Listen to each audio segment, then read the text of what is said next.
Bien, bonjour chers amis. Aujourd'hui, j'ai le plaisir de vous retrouver, n'est-ce pas, dans un nouveau cadre, n'est-ce pas, de nos applications en français et en grammaire encore une fois de plus. Aujourd'hui, nous allons découvrir, dans le cas de l'analyse logique, une toute autre subordonnée. D'accord? Avant tout, je fixe grammaire. Alors,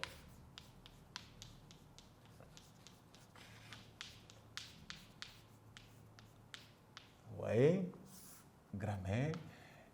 Et nous allons voir aujourd'hui la proposition, n'est-ce pas, subordonnée.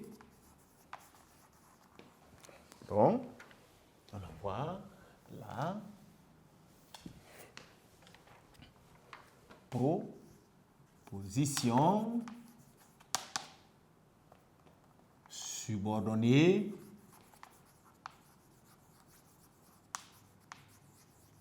voilà, circonstancielle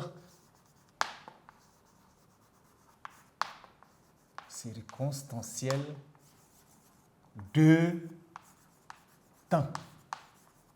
Voilà. Proposition subordonnée, circonstancielle, n'est-ce pas, de temps. Et vous l'aurez compris par anticipation, ce sera une subordonnée, n'est-ce pas, qui va donner pour fonction complément circonstanciel.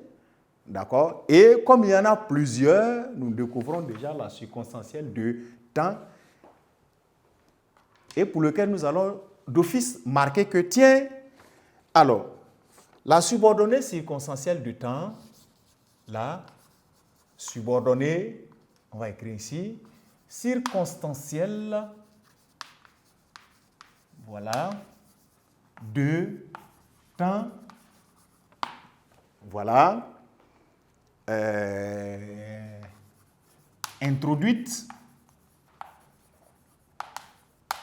elle est introduite par, on va dire, une conjonction de subordination, n'est-ce pas, ou une locution conjonctive de subordination, n'est-ce pas, et va créer pour fonction, de façon générale, complément circonstanciel de temps, de X verbe ou d'un tel verbe. Donc, de sorte que, voilà, est introduite par, on va dire, on va marquer ainsi, par une conjonction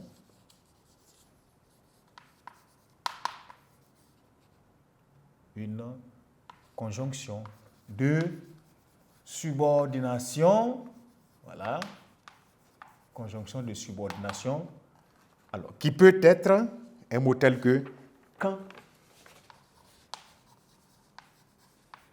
Vous voyez, pendant,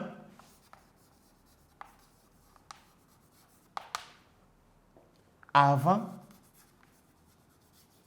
vous voyez, après, etc. Voilà. Donc, elle peut être introduite par une conjonction de subordination telle que quand, pendant, avant, après, etc., n'est-ce pas? Ou, on va le dire, ou par une locution, n'est-ce pas, conjonctive. Une locution conjonctive de subordination. Voilà. Donc, une locution conjonctive de subordination qui peut être un mot tel que, voilà, pendant que. Pendant que. Une locution conjonctive de subordination. 2 points. Pendant que. Voilà. Aussitôt que. Voilà. Donc, vous avez aussitôt que, voilà, du moment où, voilà, alors que, depuis que, vous voyez, il donne toujours une idée de temps. Vous l'aurez compris, la circonstancielle de temps, donc, va avoir pour fonction complément circonstanciel de, n'est-ce pas, de temps. Et bien d'autres locution telle que au moment où, on va mettre etc. Bien, on a noté la subordonnée circonstancielle du temps est introduite par une conjonction de subordination qui peut être ce que vous voyez quand, pendant, avant, après, n'est-ce pas?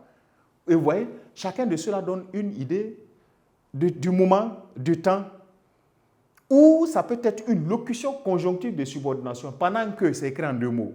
Vous voyez? Donc, locution conjonctive de aussitôt que, depuis que, au moment où, dès lors que, voilà.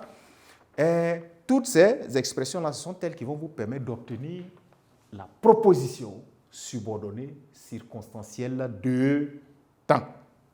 Alors, qu'est-ce qu'il faut remarquer? Vous allez vous rendre compte que cette proposition-là, elle situe les actions dans le temps. Voilà, elle situe les actions dans le temps et ça peut être une action passée, une action, d'accord, à venir, ou une action, voilà, actuelle, un fait actuel, pendant que nous sommes en train de parler.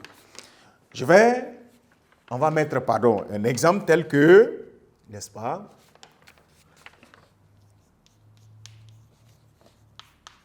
je vous donne une phrase telle que les élèves disparaissent pendant les vacances.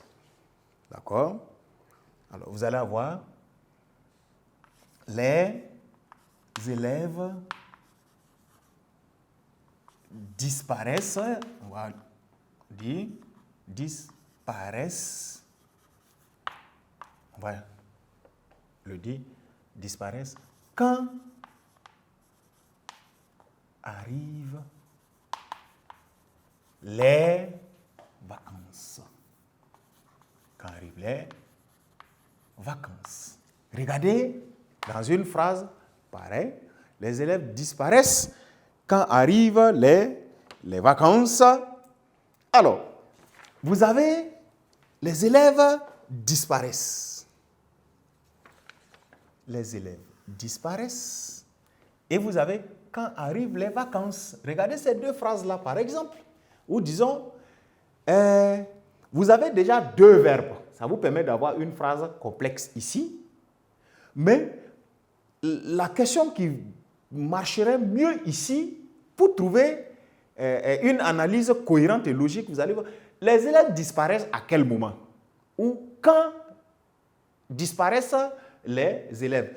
À quelle période disparaissent les élèves pendant les vacances? Donc, vous voyez, ça vous donne ici, en analyse, proposition principale, et vous avez de l'autre côté, proposition subordonnée circonstancielle.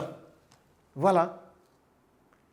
Dans l'analyse, vous allez voir aussi qu'on va dire que c'est une, je mets cette fois en jaune, pour vous montrer que une analyse telle que celle-ci ne serait pas fausse. Vous allez voir proposition subordonnée conjonctive. Si vous voyez proposition subordonnée conjonctive, l'analyse est correcte parce que c'est introduit par un thème qui a ce nom-là, au fait. Voilà. Donc, on préfère parfois directement appeler par son nom. En fonction de la fonction qu'elle donne, on l'appelle par ce nom-là, proposition subordonnée circonstancielle. Ou on préfère l'appeler par le nom du type de terme qui l'emploie, le type de subordonnat qui permet de l'obtenir, c'est-à-dire une conjonction généralement de subordination, comme on l'a dit en haut, une conjonction de subordination, donc elle peut être dite une subordonnée conjonctive. Donc attention à ne pas vous méfier de cette appellation ou de la trouver erronée si toutefois elle parle ou elle évoque une proposition subordonnée circonstancielle. Très bien.